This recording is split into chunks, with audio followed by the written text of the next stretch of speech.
and welcome to the Look Forward podcast from S&P Global. I'm Aries Poon from Market Intelligence Division. I'm leading the analysis team for Asia Pacific and Latin America, and I'll be your host today. In today's rapidly shifting markets, success depends on anticipating what's next. The professionals who excel are those who can spot emerging trends before they fully materialize. The Look Forward podcast delivers exactly that insight to help you prepare for tomorrow's challenges and opportunities. We bring you expert perspectives on macroeconomic trends, capital markets, energy transition, and trade, with a sharp focus on what these developments mean for the decisions that will shape your tomorrow. This podcast connects you with S&P Global Look Forward Council, bringing cutting-edge research on long-term trends and transformative market shifts. Together, we are committed to providing you the forward-looking intelligence you need to navigate uncertainty with confidence. Today, we are stepping back from the daily headlines to look at the Middle East war through a geopolitical lens, focusing on power, pressure points, and the pathways ahead. Our guest today is Carlos Pascual, Head of Geopolitics and International Affairs from the Energy Division. He's going to bring with us decades of experience at the intersection of diplomacy, energy security, and geopolitics. Carlos, thanks for joining us. Aries, my pleasure to be here with you. Thanks for having this podcast and sharing the knowledge that you've been bringing to our audiences for some period of time. Absolutely. So let's do some scene setting. At a high level, what are the most important ways you think about this conflict in the Middle East and why it matters beyond the region? Well, Aries, I think one has to first acknowledge the devastating impact that it's had on the Middle East itself. It's a region that has had great ambitions about being a center for finance, a center for artificial intelligence. And those issues, those ambitions have been challenged as a result of the conflicts, the risks, the vulnerabilities that have occurred. But it's also demonstrated something else, the limits of American power, the sense that it cannot protect the Middle East, the Gulf states from the attacks that they've faced during this conflict. And that inevitably is going to raise questions about the future of the role of the United States in the international community and trust in the United States. The third thing is going to be, what does that mean about the global order? Does it mean countries are going to turn more inward? Are they going to be more nationalistic? Is there going to be a further erosion of trust? And how that will play itself out over time. And then finally, immediately, this crisis has been the biggest energy disruption that we've seen in history that has reverberated globally, had an impact on economies everywhere, first and foremost in Asia, but it will spread to other regions in the world. And inevitably, countries are going to be asking the question, how do they redefine energy security as they go into the future to be able to mitigate those risks and to build resilience? And there has been so much stop-start momentum around talks and ceasefire discussions. How does that persistent uncertainty shape behavior on all sides? In a sense, the uncertainty that exists about the talks has a lot to do with the difference in perspectives between the United States and Iran and how they see this conflict. For the United States, it was an excursion, a use of military power to get a very specific end. There was talk of regime change. There was talk of completely devastating the Iranian nuclear program and issues related to missiles, but it was seen as a short-term conflict based on a massive intervention on the part of the United States. For Iran, it was an existential crisis. For them, survival was part of the victory. And with the stronghold, the chokehold that they have on the Strait of Hormuz, they've come to realize and recognize that they have an impact on the global economy, the economy of the United States, the U.S. midterm elections, the personal implications politically for President Trump, and finally the prestige of the United States. And they have not had that since 1979. So when you look at those differences of perspective, inevitably it begins to show us why a ceasefire is so difficult.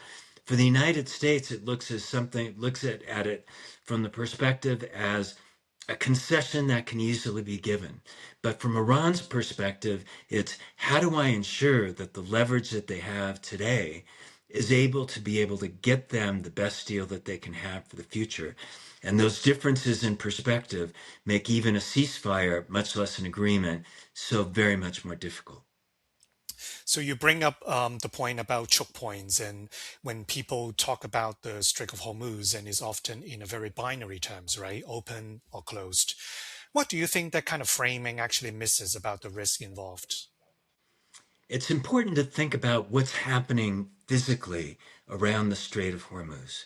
There are now about 800 vessels. Previously, there were about 1,000 vessels that are built up around that strait. The immediate shock was that commodities cannot get to global markets. But the bigger structural problem was that continues to be that ships cannot get in. If they can't get to ports and load commodities such as oil, then what do you do with it? First, you put it in storage. It fills up. You then you get to a situation, you begin to dial down production, and eventually you have to shut in. And that is where we are today, where it's become a structural problem, not just a question of opening or closing the strait, but how do you fix the deep structural issue now, which is a blockage to commodities being able to leave the Gulf? So even if tensions ease or a ceasefire holds like today, why doesn't that automatically translate into a full return to normal, in terms of like trade and shipping flows? So that's an excellent next point. Think about it from the perspective of a producer. If you're going to restart production, you want to be absolutely sure that the opening of the strait will hold. That means that there needs to be a negotiated agreement in which there's clarity on the points and you have confidence that it's not going to fall apart. Because some of the discussions that we've had about openings thus far have said the big issues would be negotiated separately and later, that still creates that disincentive on the part of the producer to restart production, to reopen the taps, because potentially in those other negotiations, the understandings that previously might have held for a ceasefire might fall apart. So in effect, I think until we see some greater certainty around the key points that have been talked about, such as the nuclear program and missiles and proxy states and the treatment of sanctions, it's going to be very, very difficult to create the confidence to get the begin of a return to normal. Maybe you might get some flows and supplies that come from the commodities that are in storage, but restarting again is a much deeper issue, a much costlier one, and it needs much greater confidence to be able to proceed. That really helps explain why even diplomatic progress doesn't necessarily resolve the deeper fault lines that we're seeing. When we look at different actors and they seem to be talking past each other when they use the word ceasefire, where do you see the biggest gaps in how key players understand what a ceasefire actually means? I think, Aries, there are two things that have to be seen in conjunction with one another. One is Iran's stronghold, chokehold over the strait, and then all of the other issues that need to be negotiated. And for the United States, the plea to have a ceasefire that opens up the strait, Iran might be able to take some action related to that, but the ceasefire isn't credible until you have greater action on the deeper negotiated issues, part of the issue that we were just discussing before. But take the question of the nuclear program. For the United States, a critical requirement for President Trump is to demonstrate that he was able to get an agreement which is, as he would put it, better than the deal that President Obama got with the Joint Comprehensive Plan of Action. There it included a 15-year moratorium on enrichment, 98% of all of the enriched material being transferred outside of Iran to Russia, and it was verified by the International Atomic Energy Agency, and a very intrusive regime for inspections. The Iranians have rejected President Trump's call for a 20-year moratorium. They've proposed something which is far shorter. And when the sides are so far apart on something so fundamental when President Trump has indicated that ending the Iranian nuclear program has to be fundamental to any kind of outcome, you can start to see why it's difficult to have credibility or confidence on what's being proposed in a ceasefire and actions related to a ceasefire because the sides are fundamentally so far apart. So, from your perspective, what are or what would be the hardest political or strategic constraints that limit how far negotiations can realistically go? Well, we talked about the nuclear issue. That's first and foremost on the list. There's a question of missiles. Now it becomes not just a question of the United States and Iran, but also of Israel. We've heard President Netanyahu say the job isn't done yet. There needs to be further destruction of missile capability out of Iran. President Netanyahu has also talked about the militias and the proxy states and what's going to happen for them in the future. So this introduces another question, not only the U.S.-Iran dynamic, but is the United States going to play a role of guaranteeing any kind of agreement and ensuring that Israel isn't going to act unilaterally? And then you have, for Iran, fundamental economic questions. They want to see an end to sanctions. They need an increase in economic flows and return to the marketplace. How is that going to happen and over what time period? And so those issues have to be worked out. And in the end, Iran is going to make a fundamental judgment. What it has said is that it does not want to be in a situation where it's going to be attacked in a period of another 6 months, in another 9 months. And so they need some kind of confidence that all of the controls have been put in place around an agreement like this to allow them to make the deal. And in the end, the United States, I would assume, is going to insist that there is sufficient mechanism for verification, especially around the nuclear issue, to make their commitment to a deal credible as well. So, is a sweeping deal still on the table? Or if not, are we looking at some kind of narrower or more incremental diplomatic pathways that might be looking more It's hard plausible? to tell. It's hard to tell. I think it's going to be explored. I think for Iran, one of the things that it's found is that its hand on the lever of the Strait of Hormuz could potentially be a stronger nuclear option than a nuclear program itself. So potentially that might be something that Iran might take into consideration.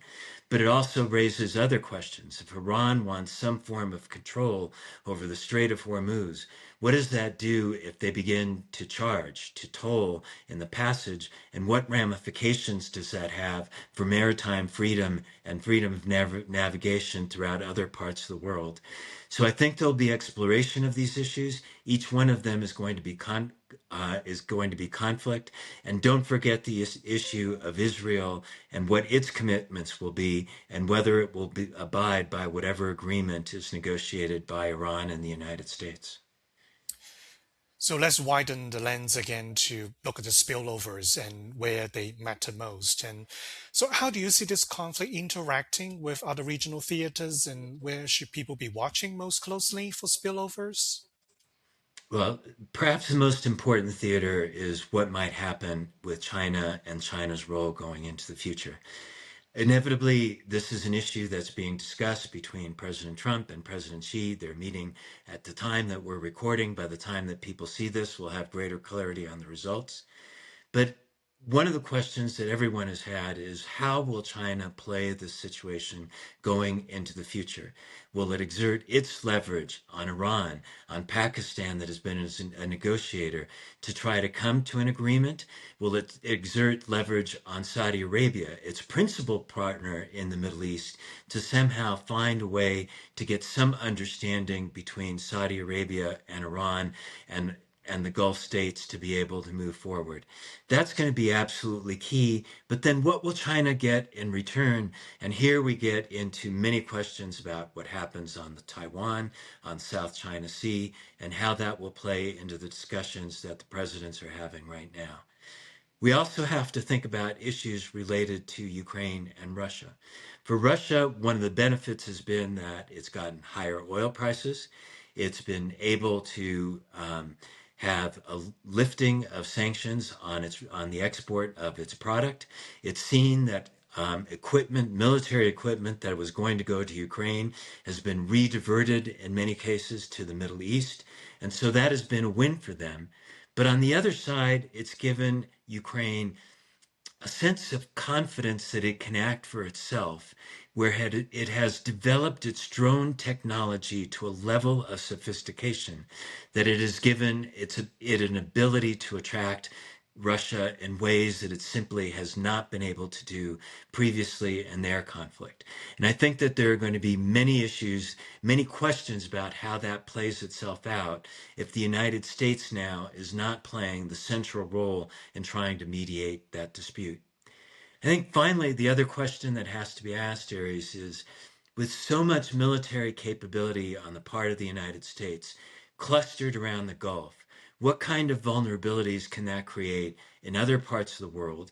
Can it result in individual countries taking the risk of regional conflicts because they simply think that the major powers of the world are somehow overconsumed by the immediate issues in the Gulf and the other questions that I've mentioned with China and between Russia and Ukraine? And that's something that we're going to have to monitor and look at carefully on whether we see smaller scale conflicts erupting in other parts of the world. Let's get back to the Gulf states a little bit because you also mentioned that just now. Do you want to elaborate on what changes are you seeing in, how Gulf states think about the security relationships and external partners, as this conflict continues? What's been demonstrated by this conflict is that the United States was not able to protect the Gulf states. There's not the capacity to be able to use overwhelming force with Iran to enforce that protection. There were not sufficient interceptors and missiles to be able to protect the Gulf states from incoming attacks. And so inevitably, each of those states is going to ask itself the question, how do they secure the type of physical security that's necessary for them to meet their aspirations as a nation and an economy and to meet the aspirations of their people?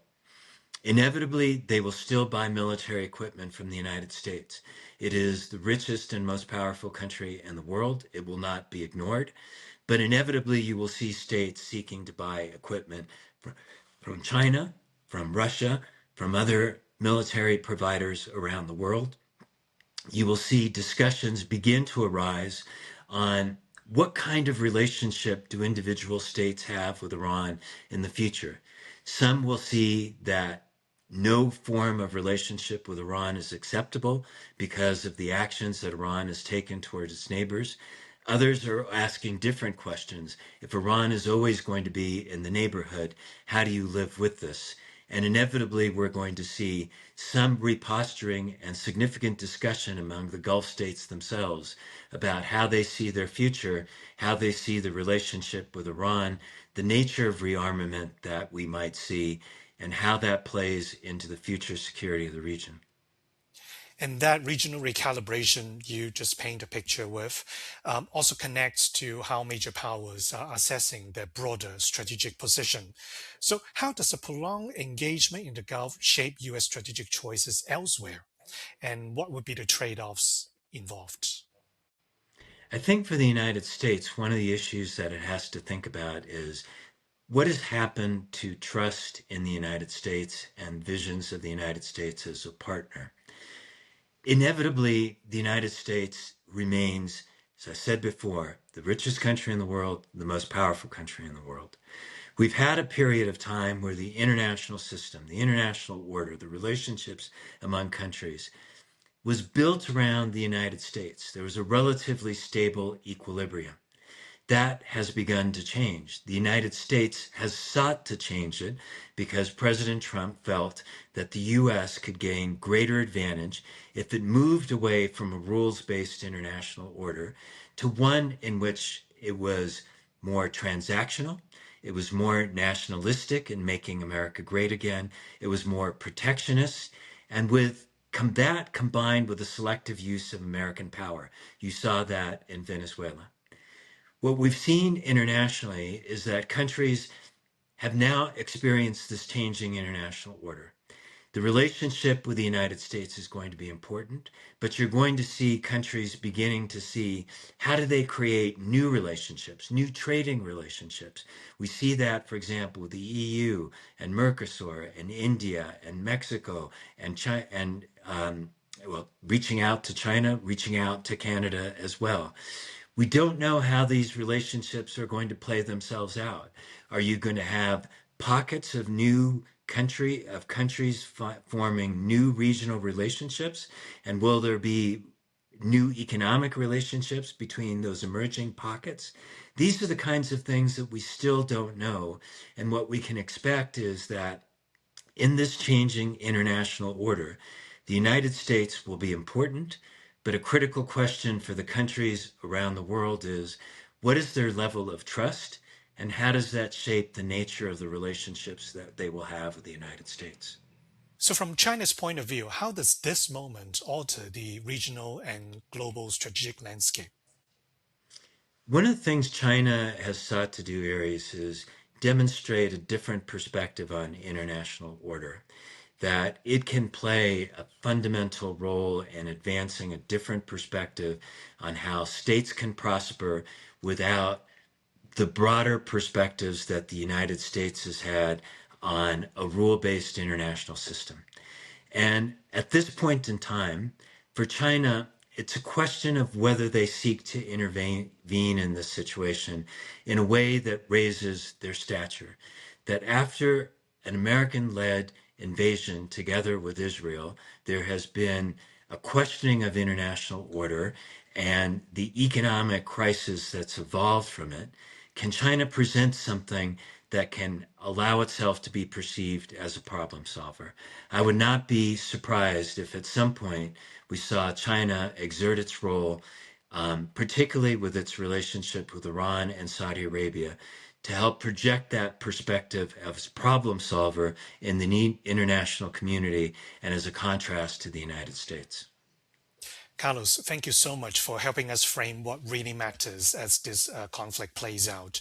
And what comes through clearly is that this conflict isn't just about escalation or de escalation, it is also about durable uncertainty, structural risk around choke points, and limits on how far diplomacy can realistically go. Even where tensions ease and the strategic and economic effects don't simply reset. And that has implications not just for the region, but for how major powers position themselves going forward. If you'd like to dive deeper into our research and our blog post, please visit spglobal.com and explore our Look Forward Council resources. You can also connect with Carlos on LinkedIn. Thank you so much for listening to the Look Forward podcast. If you enjoyed this episode, please subscribe to Apple Podcasts, Spotify, or YouTube, and we'll see you next time.